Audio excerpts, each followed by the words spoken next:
இப்போ மலை மேல் இருக்கக்கூடிய கோவிலுக்கு அந்த ஆகர்ஷண சக்தி, ஈர்ப்பு சக்தி அங்க இருக்கக்கூடிய தெய்வத்துக்கு.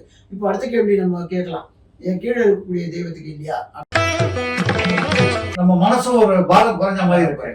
இப்போ திருப்பதி பாத்தீங்கன்னா நிறைய பேர் இப்ப ஓகே விஞ்ஞான காலத்துல இருந்தாலும் நீங்க திருப்பதி நடந்து போய் போன வச்சுங்களேன், கண்டிப்பா உங்களுக்கு ஏன்னா சந்திரசரம் அது வந்து சந்திரன் பாதிக்கப்பட்ட நீங்க போகும்போது பிரார்த்தனை பண்ணிட்டே போகும்போதுன்னு இது போல அதாவது பிள்ளையார் இல்ல, ஜாதகத்துல கேத்து கட்டிருந்தா அதுல ராகு கேத்துக்கள் இன்னும் முக்கியமான பாத்தீங்கன்னா சம்பந்தர் பாடுறாரு, உண்ணாமுலை உமையாளோடு உடனாகிய ஒருவன் பெண்ணாகிய பெருமான் மலை திருமாமணி திகழ. அதையே குன்றமேந்தி குளிர்மழை காப்பவன் அன்று ஞால மலர்ந்த பிரான்பரன் சென்று சேர் திரு வேங்கட மாமலை ஒன்றுமேற்றோட.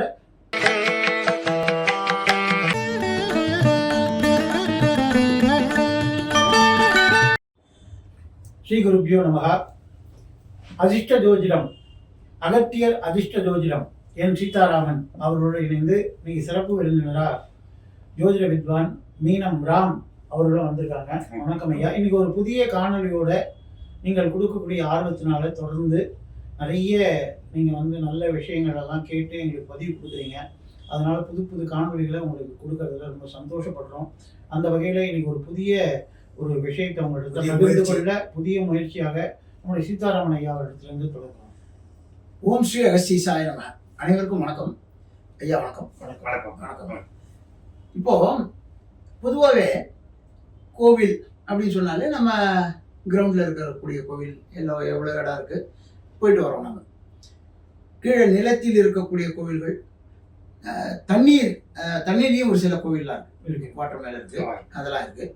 இப்போ மலை மேலே இருக்கக்கூடிய கோவில்கள் நிறைய இருக்கு. மலை மேல இப்போ உதாரணத்துக்கு திருவண்ணாமலை எடுத்துக்கிட்டீங்கன்னா மலை மேல இல்லை, ஆனா மலையே கடவுளாக சாட்சியா இருக்காங்க. சிவபெருமானே மலையாவே தான் இருக்கு.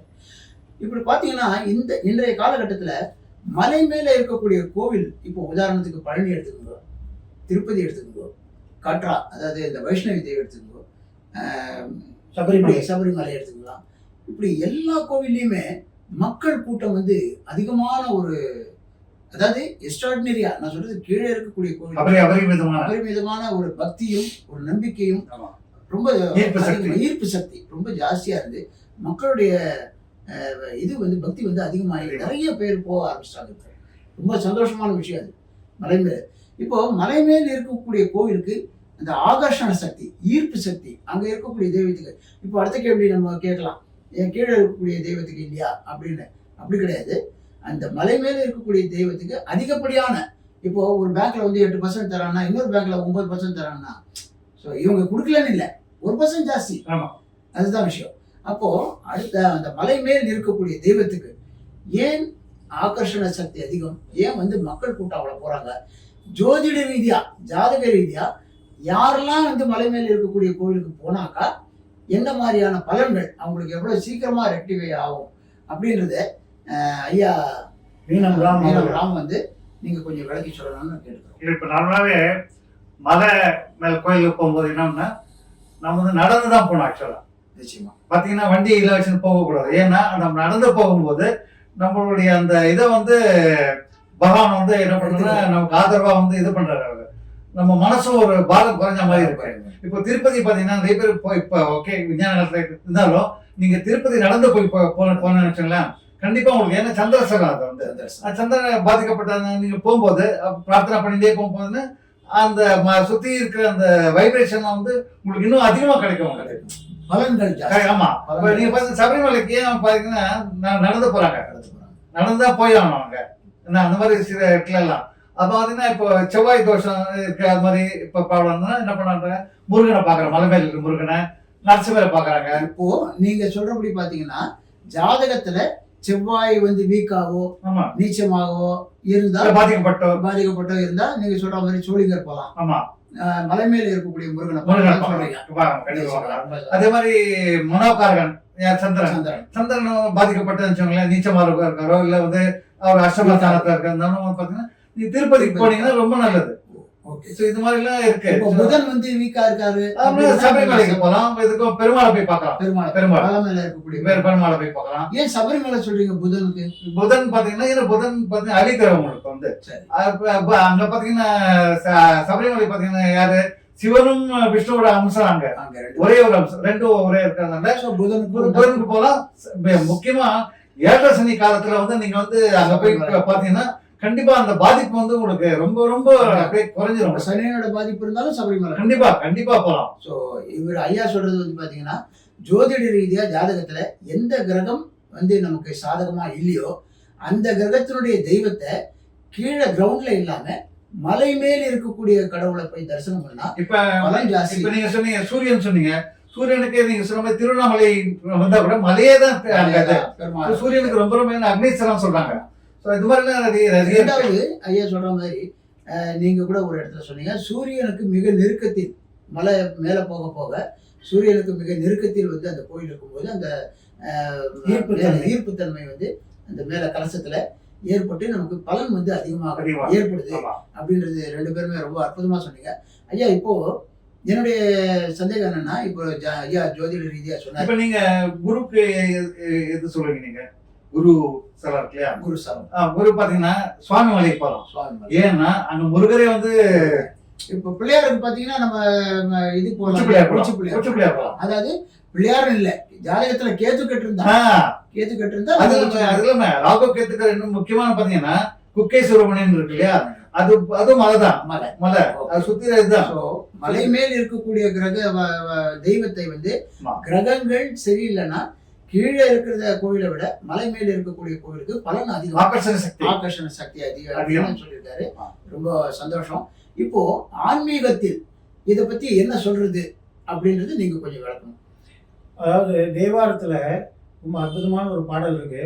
உண்ணாமுலை உமையாளொடு உடனாகிய ஒருவன் பெண்ணாகிய பெருமான் மலை திருமாமணி திகழ மண்ணார்த்தன அருவித்திரல் மடலை முழவதிரும் அண்ணாமலை தொழுவார்வினை வழுவா வனமருமே வெம்புந்திய கதிரோ நொழி விலகும் விரிசாரல் அம்புந்தி முவையிலைதவன் அண்ணாமலை கதனை கொம்புந்துவ குயில் ஆளுவ குளிர்காழிகுள் ஞான சம்பந்தன் தமிழ் வல்லவர் அடிபேனுதல் தவமே. ஞான சம்பந்தன் பாடுறாரு, உண்ணாமுலை உமையாளோடு உடனாகிய ஒருவன் பெண்ணாகிய பெருமான் மலை திருமாமணி திகழ. பெண்ணோடு ஒன்றாக இருக்கக்கூடிய பெருமானாகிய அண்ணாமலையார் தன் திருமேனியே மலையாக வைத்தனர். அதனாலதான் இன்னைக்கும் பௌர்ணமி தோறும் கிரிவலம் அங்க போறாங்க. சித்திரர்கள் அரூபியாக அங்க சுத்திட்டு இருக்கான்னு பாக்குறோம்.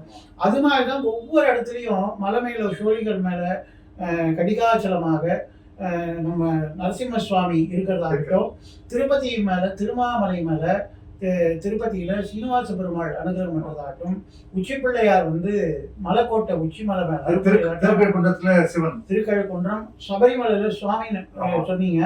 அது மாதிரி நீங்க மலை வந்து மலை மேலேயே சுவாமி காட்ட கூட மலையோடையே கொடைந்து இருக்கக்கூடிய சிங்கப்பெருமாள் கோவில்ல முக்கண்ணனாக நரசிம்மர் இருக்கார். நீங்க பாடலாத்திரியும் நாங்க போய் பார்த்துட்டு வரலாம். சிங்க பெருமானுடைய பெருமை சீர்மைத்தேன் ஆழ்வார் பாடுகிறார்.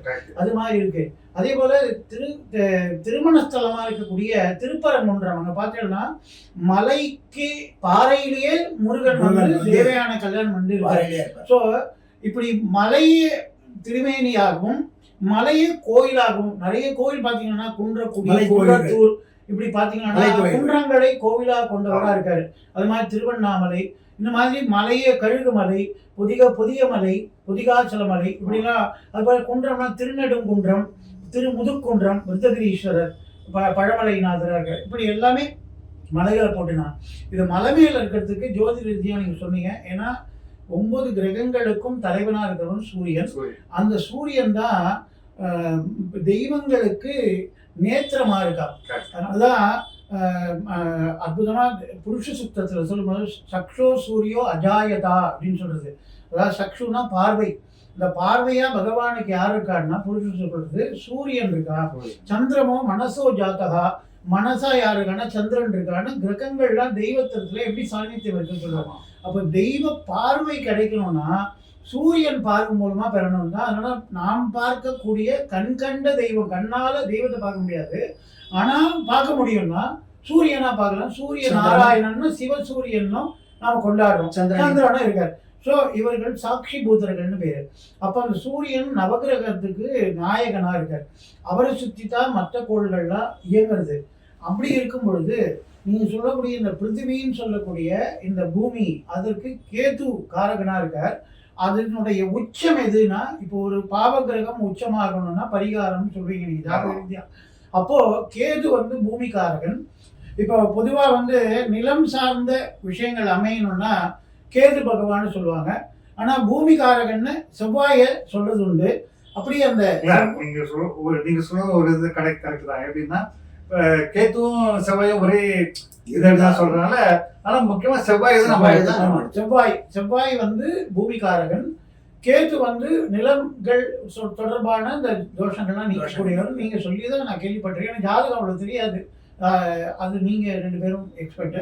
ஆன்மீக ரீதியா பார்க்கும்போது இது எல்லாத்தையும் தாண்டி இயற்கையை நாம வந்து காப்பாத்தினா இயற்கையை நம்மளை காப்பாற்றும் அப்படின்றதுக்காக தான் ஒரு சோலை மலையில நூப்புர கங்கைன்னு இன்னைக்கும் கங்கை எங்கேருந்தே வருது தெரியாம ஒரு முகத்திலேருந்து வந்து பிரபாகமாகுது அப்படின்னு பாக்குறோம். அது போல ஒரு புண்ணிய நதியா இருக்கிற காவேரியோட உற்பத்தி ஸ்தானம் இன்னைக்கு வரை கண்டுபிடிக்க முடியல. ஆனா பொதிகையில வந்து புறப்பட்டு தமிழகத்துல வளம்பொழிக்கும் பொன்னியா இருக்கான்னு அகத்தியர் வந்து கமண்டலத்துல இருந்து வந்ததா புராண கதைகள்லாம் சொல்றாங்க. அப்போ நீர்வளம் நிலவளம் இது ரெண்டும் சேர்ந்து இருக்கிறது மலைகள் தான். அதனாலதான் நீங்க கிருஷ்ணன் பாத்தீங்கன்னா கோப கோபியர்களை கூட்டிட்டு போய் அந்த மலைக்கு பூஜை பண்ணணும்னு சொல்லி, எந்த நவக்கிரகங்களுக்கெல்லாம் தலைவனா தேவர்களா திசுதேவர்களுக்கெல்லாம் தலைவனா இருக்கிற இந்திரனுக்கு பூஜை எடுத்திருந்த கோபாலர்களை நீங்க அவருக்கு பண்ண வேண்டாம், கண்காணாத தேவதைகளுக்கு பண்ணாதீங்க, கண் காட்டக்கூடிய இயற்கை நமக்கு வந்து உங்களுக்கு தேவை பசுக்கள், அந்த பசுக்களுக்கு தீவனத்தை கொடுக்கக்கூடிய இது விருட்சங்கள், அந்த விருட்சங்களை தாங்கின்னு இருக்கிறது மலைகள். அப்ப அந்த மலைக்கு பூஜை பண்ணுன்னு கோவர்தனகிரி மலைக்கு பூஜை பண்ண சொல்றாரு. அவர்களுக்கு அறியாத பிள்ளைகளும் மண்மினான்னு ஆண்டாள் சொன்ன போல கிருஷ்ணன் சொன்னா அது வேதம். அதனால ஆனாலும் கேட்கிறா, கிருஷ்ணா நீ சொல்றேன்னு மலைக்கிட்ட பூஜை பண்றோம், ஆனா நாங்க பூஜை பண்ணா நீ வந்து தெய்வம் நேர கையில வாங்கிப்ப தெய்வம் மாதிரி. அதே மாதிரி இந்திரன் வந்து கண் முன்னாடி வந்து எங்க கிட்ட இருந்து வாங்கி பிரசாதம் சாப்பிட்டு போவான். இது அச்சலமா இருக்கிற அருணாச்சலம்னா அச்சலம், அருணனாகிய சூரியனை அக்னி ரூபமாக இருக்கிறதுனால அருணாச்சலம் திருவண்ணாமலை சொல்றோம். அச்சலமா இருக்கிறது, அதாவது உயிர் இல்லாம இருக்கிற ஜந்து. அப்படி இருக்கிற ஒரு கல்லாய் இருக்கிற மலை எங்களுக்கு எப்படி கொடுக்குற பிரசாதத்தை வாங்கணும் பொழுது கிருஷ்ணன் என்ன பண்ணாரு, வியாசர் வந்து பாகவதத்தில் எழுதுறாரு, கிருஷ்ணனே அந்த மலைக்குள்ள தான் ஆவிர்வவித்து கையை நீட்டி நம்பினாருக்கு நாராயணி கொடுங்க சாப்பிடுவான்னு கை நீட்டி வாங்கி தன்னுடைய வாயில இந்த கோவர்தனகிரி மலை பட்டு சாப்பிட்டது அப்படின்னு உடனே இந்திரனே பயந்து போய் கிருஷ்ணன் நடக்காதையும் நடத்தி காட்டிட்டான்னா நமக்கு பூஜை நின்றுடுவேன்னு இந்த மலைக்கு பூஜை நடக்கக்கூடாதுன்னு தடுக்கிறதுக்காக வருணனை அனுப்பி பெரிய வெள்ளத்தை பண்ணான். அப்பவும் கிருஷ்ணனை வாழ கலங்கின பொழுது இப்போ பூஜை நிறுத்தினதுனால கோபத்துக்கு ஆளாயிட்டோம். இப்போ இந்த மலை காப்பாற்றுமான்னு சொல்றான். எத்பாவம் தத்பவதி வேத சொல்றது, தர்மோ ரக்ஷித ரக்ஷிதாகா, தர்மத்தை நாம ரட்சித்தான், தர்மம் நம்மளை ரட்சிக்கும்னு கிருஷ்ணன் சொல்றார். நீ எந்த மலைக்கு பூஜை பண்ணியோ அதுவே தெய்வம், அந்த தெய்வம் உங்க நம்பிக்கையை காப்பாற்றுன்னு தான் காப்பாற்ற முடியும். அவரால் நினைச்சா அவர் சக்கரத்தை விட்டு மழையை நிறுத்த முடியும், வருணனையை அழிச்சிட முடியும். ராமநாதர் சொல்றார், சமுதிராஜ வழி உள்ளன்னா நான் என்னுடைய பில்லால சாரங்கத்தை வளைச்சி ஒரு அம்பால அக்னி பிரயோகம் பண்ணி கடலை வத்த பண்றேன்றார். ஆனா அந்த சக்தியை தாங்காட்டாம அவர்களுக்கு நம்பிக்கை விட்டுறதுக்காக அந்த மலையே குன்றக்குடையா எடுத்தா குணம் போட்டின்னு ஆண்டாள் பாடுறாள். அதையே வந்து குன்றமேந்தி குளிர்மழை காப்பவன் அன்று ஞால வளர்ந்த பிரான்பரன் சென்று சேர் திரு வேங்கடமாமலை ஒன்றுமேத்தோட நம் வினை ஓயுமே அப்படின்னு ஆழ்வார் பாடியிருக்கார் நம்மாழ்வார். அது மாதிரி குன்றத்தையே குடையா எடுத்து காப்பாத்தினான்னா இந்த மலை மேல தெய்வங்கள் இருக்கிறது காரணம் என்னன்னா, நீங்க சொன்ன மாதிரி இந்த காயத்தை நம்ம ஒரு விரதத்தினால அந்த கல்லும் முள்ளும் கடந்து பெருவழி பாதை சபரிமலை போறதாட்டும் திருப்பதி போறதாட்டும் பாத யாத்திரையா அந்த காலத்துல பாத குரடு கூட இல்லாம அப்படியே யாத்திரையா போகும்போது அந்த பசி தாகம் எல்லாத்தையும் மறந்து அந்த ஸ்மரணத்திலேயே ஹரிஸ்மரணத்துல பக்தி பூர்வமா நம்ம உடம்ப உருக்கும் பொழுது அப்பதான் அதனாலதான் அபிராமபட்டர் கடைசியில ஒரு கிளி ரூபத்துல கந்தர அனுபூதின்னு பாடி நடத்திடுவோம். நம்மள கிளி கோபுரம்னு இருக்கு இன்னைக்கும். அங்க அதுக்கு முதல் 1000 பாசுரம் பாடும்போதே அவர் சொல்றார், நெஞ்ச கனகல்லும் நெகிழ்ந்துரக பஞ்ச கரவானை பதம் பணிவோனா. என் நெஞ்சம் கல்லா இருக்கு, ஆனா அந்த கல்லும் முருக பக்தியினால உருகி கரைஞ்சு போயிடும், அதுக்கு ஆணைமுகனே எனக்கு வழிகாட்டு அப்படின்னு ஒரு ஸ்லோகம் பாடுறாரு. அப்போ கல்லா இருக்கிறதையும் கரைக்கிற சக்தி பக்திக்கு உண்டு. அப்போ அது சாதாரண கல் இல்ல, இது வந்து மலையாய் இருக்கக்கூடிய துயரங்கள். அந்த மலையாய் இருக்கிற துயரங்கள் நமக்கு தீரணும்னா மலை மேல இருக்கிற தெய்வத்தை போய் கொண்டாடணும்னா இந்த வழிபாடுகள்லாம் வைத்தாங்க. ரொம்ப அருமையா ஒரு விளக்கத்தை கொடுத்தீங்க. அதாவது ஐயாவும் வந்து ஜோதிட ரீதியா ஜாதகத்துல எந்த கிரகம் நீச்சமோ கெட்டு போயிருக்கோ அந்த கிரகத்துக்கு உண்டான தெய்வத்தை, மலை மேல இருக்கக்கூடிய தெய்வத்தை போய் நம்ம பார்த்துட்டு தரிசனம் பண்ணிட்டு வந்து ப்ரே பண்ணிட்டு வந்தாக்கா சகல விதமான பிரச்சனைகளும் நமக்கு தீரும் அப்படின்றத ஐயா சொன்னார். நீங்களும் வந்து பாத்தீங்கன்னாக்கா ஆன்மீகத்துல எவ்வளவு விஷயங்கள் இருக்கோ எல்லாத்தையுமே நீங்க மக்களுக்கு கொடுத்தீங்க. சொல்லிட்டே போகலாம், நிறைய சொல்லலாம். இப்படிப்பட்ட ஒரு அற்புதமான விஷயத்தோட நாங்க அடுத்த காணொலியில உங்களை வந்து சந்திக்கிறோம். இந்த பதிவு உங்களுக்கு பிடிச்சிருந்ததுன்னா ஷேர் பண்ணுங்க, லைக் பண்ணுங்க, சப்ஸ்கிரைப் பண்ணுங்க, மறக்காம பெல் பட்டனை கிளிக் பண்ணி வச்சுக்கோங்க. நன்றி, வணக்கம். நன்றி, வணக்கம்.